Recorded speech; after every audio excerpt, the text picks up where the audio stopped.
Ja sam Petar Koši, po struci sam magistar kiparstva, inače radim skulpture najviše u drvetu, a i ostalim materijalima, a trenutno se bavim, odnosno pripremam izložbu crteži u rapidografu koja će se zvat Kratki komentari. Po struci sam kipar, ali se zapravo bavim svim granama likovne umjetnosti. Igrom slučaja sam zapravo završio kiparstvo, jer to sam upisao, jer sam smatrao da je to najkompleksniji zanat, materijal i to. Ali mogu sam završiti bilo što drugo, ali opet bi radio sve na kraju. A ovaj serijal je onako ilustrativan, kažu mi neki da se sjeti da sam kipar u crtežima, a opet tu su više te neke grafičke tehnike, tekstura, možda zbog volumena neki bi se sjetilo da gledam više kao kiparski, ne. A opet, tu su teksture linije i opet dosta plošno. Izložba će biti u galeriji Kontrast u Sveučilištu Dubravi 14.3. otvorenje u 16 sati, ne 16, 18.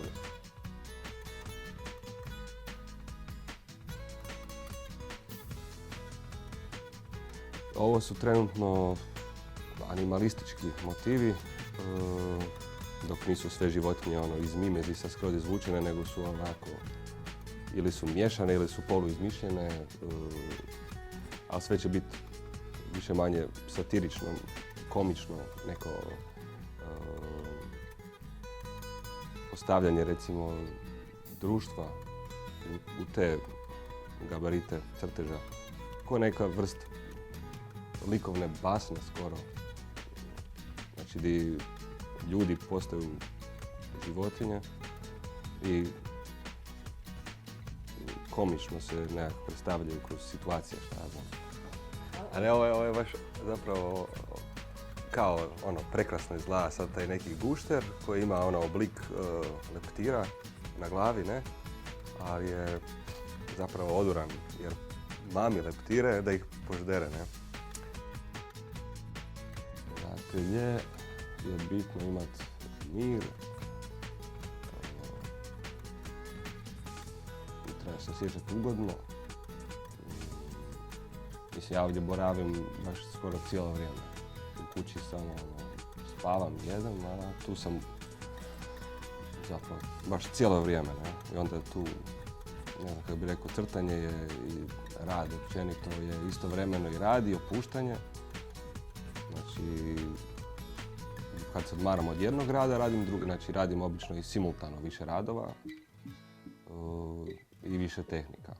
Zato imam tu prostor, recimo na ovom stolu, na ovom stolu obično radim neke manje makete ili nešto, na ovoj crtačoj ploči crtam, na stolu u ovom drugom radim neke računice, onda odem, ne znam, drugi dio nešto oblikovat, na geristu opet radim neku skulpturu i radim sad, evo, 10 skulptura istovremeno, onda se neke radim jednu, umorim se, isto odmah bez pauze mogu krenuti na drugu jer me odmara od ove, onda se vratim na ovu, usput vidim šta sam na onoj mogao bolje, odmaram oko, odmaram glavu.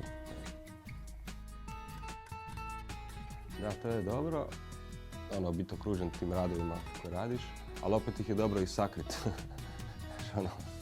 Znači, radiš neki rad, istovremeno ako ga gledaš previše, navikneš se na pogreške koje radiš na njemu.